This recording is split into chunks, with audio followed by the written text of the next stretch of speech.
నమస్కారం. నేను మీ గంగా నరసయ్య. స్వాగతం.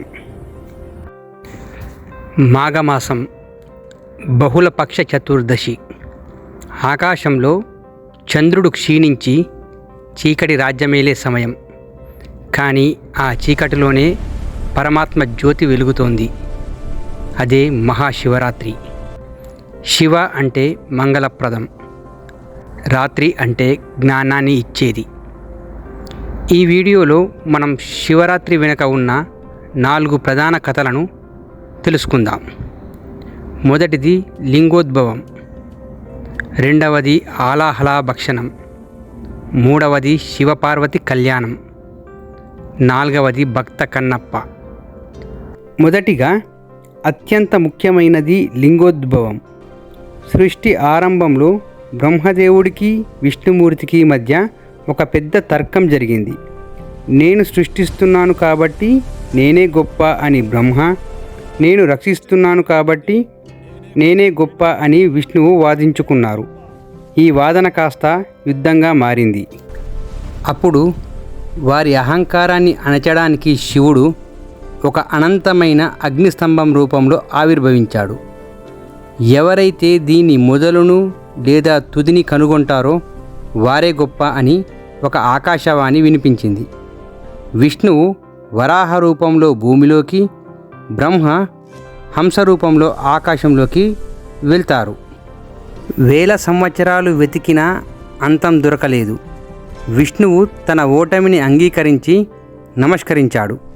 కానీ బ్రహ్మ మాత్రం పైనుండి పడుతున్న మొగలి పువ్వుని సాక్ష్యంగా పెట్టుకుని తాను అంతం చూశానని అబద్ధం చెప్పాడు. శివుడు ప్రత్యక్షమై బ్రహ్మను శపించి విష్ణువు సత్యం పలికినందుకు ఆశీర్వదించాడు. ఈ అగ్నిస్తంభం శాంతించి శివలింగంగా మారిన సమయమే లింగోద్భవ కాలం. అందుకే శివరాత్రి అర్ధరాత్రి 12 గంటలకు లింగోద్భవ పూజ చేయడం అత్యంత పవిత్రం. రెండవ ఘట్టం సముద్ర మదనం. దేవతలు రాక్షసులు అమృతం కోసం మందార పర్వతాన్ని కవ్వంగా, వాసుకుని తాడుగా చేసి క్షీరసాగరాన్ని మదిస్తున్నారు. కానీ అమృతం కంటే ముందుగా లోకాలను దహించే భయంకరమైన హాలాహలం పుట్టింది. ఆ విషపు సెగలకు దేవతలు దానవులు విలవిలలాడారు. ఆఖరికి ఆ పరమేశ్వరుడిని వేడుకున్నారు. శివుడు చిరునవ్వుతో ఆ విషాన్ని తన చేతిలోకి తీసుకొని మింగేయబోయాడు. అప్పుడు జగన్మాత పార్వతి ఆ విషం కడుపులోకి వెళ్తే లోపల ఉన్న సృష్టికి ప్రమాదమని శివుని కంఠాన్ని గట్టిగా పట్టుకుంది. అలా ఆ విషం గొంతులోనే ఆగిపోయి కంఠం నీలం రంగులోకి మారింది. అందుకే ఆయన నీలకంఠుడు అయ్యాడు. ఆ విషపు వేడిని తగ్గించడానికి దేవతలు రాత్రంతా గంగాజలంతో అభిషేకం చేస్తూ ఆయనను మేల్కొల్పి ఉంచారు. అదే జాగరణ. లోకాన్ని రక్షించడానికి శివుడు పడిన శ్రమకు గుర్తుగా మనం ఈ రాత్రిని జరుపుకుంటాము. శివరాత్రి గొప్పతనాన్ని వివరించడానికి ఒక సామాన్య బోయవాడి కథే పెద్ద ఉదాహరణ.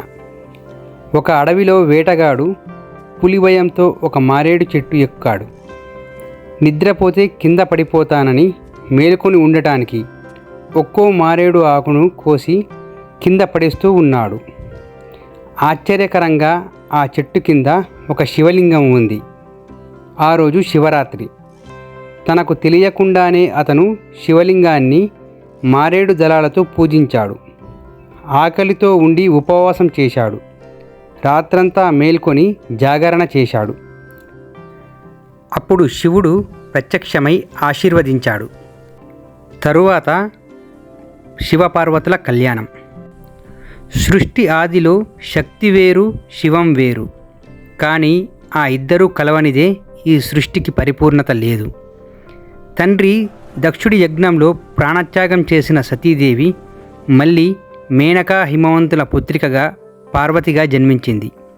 చిన్ననాటి నుండే ఆమె హృదయం ఆ కైలాసనాథుడి నామస్మరణతోనే స్పందించేది. లోకమంతా భోగభాగ్యాల కోసం వెతుక్కుంటే ఆ తల్లి మాత్రం శ్మశానవాసి అయిన ఆ శంకరుడి కోసం ఘోర తపస్సును ఎంచుకుంది. ఆమె తపస్సు సామాన్యమైనది కాదు. ఆకులు మాత్రమే తిని ఆపై అవి కూడా మానేసి అపర్ణగా మారింది. చలికి గడ్డకట్టే మంచు కుండల మీద అగ్నిగుండాల మధ్య నిలబడి ఆ పరమేశ్వరుడిని ధ్యానించింది. శివుడు పరీక్షించాడు. వృద్ధుడిగా వచ్చి తనేంటో తననే దూషించుకున్నాడు. కానీ పార్వతి నిశ్చలత్వం ముందు ఆ మహాదేవుడే తలవంచక తప్పలేదు. తన భక్తురాలికి, తన అర్ధాంగికి ప్రత్యక్షమై తన హృదయంలో శాశ్వత స్థానాన్ని ఇచ్చాడు ఆ బోలాశంకరుడు. ఇక కైలాసం పెళ్లి పందిరిగా మారింది. ఆ పెళ్లి ఊరేగింపు సామాన్యమైంది కాదు. ఒకవైపు దేవతలు, మునులు, సిద్ధులు, మరోవైపు భూత ప్రేత పిశాచ గణాలు. డమరుక నాదాల మధ్య, వేదమంత్రాల ఘోష మధ్య మహేశ్వరుడు పెళ్లి కొడుకై వస్తుంటే లోకాలన్నీ పులకించిపోయాయి. మేనకాదేవి హారతి ఇచ్చింది. హిమవంతుడు పాదాలు కడిగాడు. సాక్షాత్తు ఆ శ్రీమన్నారాయణుడు తన చెల్లెలిని ఆ పరమశివుడికి కన్యాదానం చేశాడు. అగ్ని సాక్షిగా 30 కోట్ల దేవతల సమక్షంలో ఆది దంపతులు ఒక్కటయ్యారు. ఆ కలయికతోనే విశ్వానికి సకల శుభాలు కలిగాయి. శివుడు శక్తివంతుడయ్యాడు. శక్తి శివమయమైంది. ఈ దివ్య కళ్యాణాన్ని స్మరించిన, వీక్షించిన సకల పాపాలు తొలగి మంగళం కలుగుతుంది. ఇది కేవలం ఒక పెళ్లి కథ కాదు, ఆత్మ పరమాత్మలో లీనమయ్యే అద్భుత ఆధ్యాత్మిక రహస్యం. ఓం నమః శివాయ. ప్రతీ నెల శివరాత్రి వస్తుంది. దీనిని మాస శివరాత్రి అంటారు. కానీ మాఘమాసంలో వచ్చేదానిని మహాశివరాత్రి అంటాము. ఖగోళ శాస్త్ర ప్రకారం ఈ రోజున సూర్యుడు కుంభరాశిలో, చంద్రుడు మకర రాశిలో ఉంటాడు.